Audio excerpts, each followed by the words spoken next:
asalaamu calaykum kusoo dhawaada casmi spreadsheet academy goob lagu barto xisaabaadka gaar ahaan microsoft excel.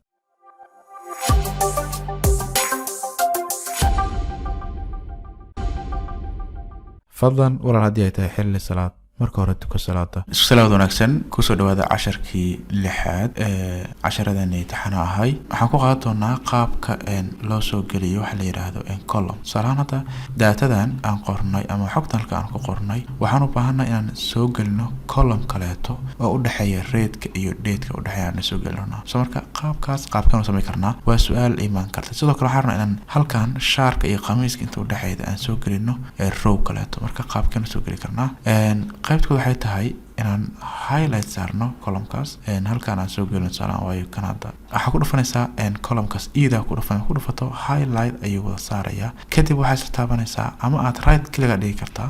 soo marka insert dhahdo waxa soo gelinayaa column halkaan aan tagno lambar 6 dul tagno ay ku dhufano wuxuu highlight saaraya dhammaan column row-ga. marka sameeydo right click dhigi kartaa insert dhigi kartaa. soo marka row ayuu soo gelinayaa. waxa kale oo sameey kartaa qaab kale oo sameey kartaa markaad doorato column-kan waxa sameey kartaa control shift plus oo soo gelinaya kaas ka fudud control shift plus row-gana markaad wada doorato xalada marka control shift plus row ayuu soo gelinaya. haddii aad doonto inaad dhowr row hal mar soo wada geliso tusaale waxaad u baahan tahay inaad soo gelido laba row one time. soo laba ayaa dooranaysaa kadibna control shift leedahay soo jeedin halkaana mid ayuu geliyay halkaana mid ayuu geliyay. soo marka qaabkaas ayaa loo soo geliyaa row ama column. marka waxaan faahfaahintay qaabka loo soo geliyo. sidoo kale waxaad tagi kartaa qaybtan soo jeedin insert soo jeedin cells waaye. soo marka insert timaado waxa marka insert cells insert row tirada row soo gelinaya. haddaan iraado insert columnsna column way ku diraysaa soo jeedo automatically. soo marka halkaasna waad ka isticmaali kartaa. sidoo kale waxaad sameyn kartaa delete halkaan delete waxaad sameyn kartaa soo jeedin delete halkaas ku qoran tahay.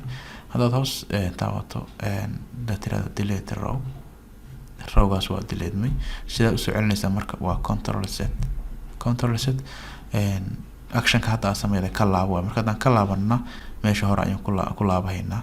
soo marka halkaas waa ka delete gareyn kartaa row-ga iyo column-ka. sidoo kale waxaad delete kartaa sheet-ka ama warqadda hadda aad taaganahay oo ah formatting. hadda warqadda koobaad waa warqad waaye oo gooniya formatting waa dul taagan gooni waaye useful short inshallah casharka ku xiga waa dila yiraahdo. soo marka warqadana waa delete kartaa. soo marka dama deleteyno saas sameey kartaa. marka waxaan faahfaahintay qaabkaas loo soo geliyo row column iyo sidoo kale si loo dileedo row column aad u baahnayn. sidoo kale waxaan sameyn doonaa qaybtan format soo jeedin waa qayb saddexaad ayuu leeyahay. haddaan click siino wuxuu bedeli doonaa row height-ka ama jooga row-ga. sidoo kale outfit ayuu sameyn karaa. sidoo kale cabirka ha bedeli kartaa column width-ka. sidoo kale outfit uu karo isku mid visibility imaano waxaad qarin kartaa row. soo hadda horena qarino row 5 kana qaarna radii la yiraahdo waxaan sameeynaa height and height imaanayna height row aan leenahay.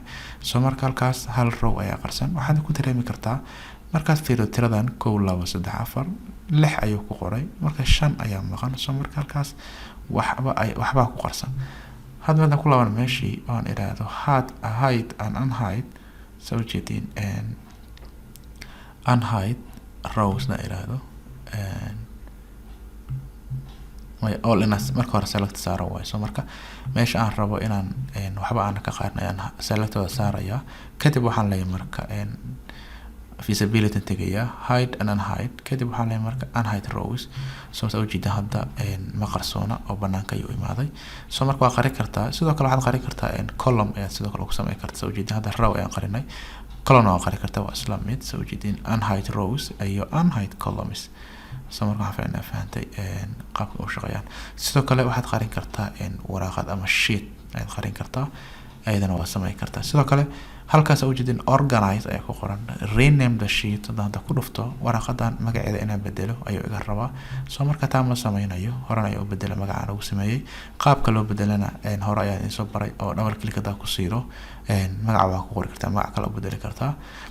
sidoo kale wuxuu leeyahay marka move or copy the sheet warqadan waan halka ka guuri karaa meel kale ayaan geey karaa workbook kale hadaan ku dhufto soo jeedin waxa soo dhigayaa worksheet halkan ku diyaarsan warqada koobaad formatting iyo useful shortcuts hadaan iraahdo create a copy daayirado sidoo kale waxa uu leeyahay marka xageen geenaya hadda waxa ku jira workbook la yiraahdo testiga ay ku jira waxaan geey karaa marka workbook kale haday ii furan yihiin xilligan aan isticmaalayo workbookan waan halkaan ay igu soo bandhigaya listigaas soo marka kan ayaa ka guuri karaa waxaan geey karaa workbook kale ayaan geey karaa sidoo kale waxaan u sameyn karaa new workbook mid cusub ayaan u sameyn karaa create a copy ayaan karaa soo marka halkaan copy ay ku reebaya workbook cusub waa sameynaya soo marka insha Allah soo shaqeeyada feasibility la yiraahdo organize way soo marka tab kale sidoo kale had soo jeedin everything waa wada garay soo marka qoraalkana waa madow waan bedeli karaa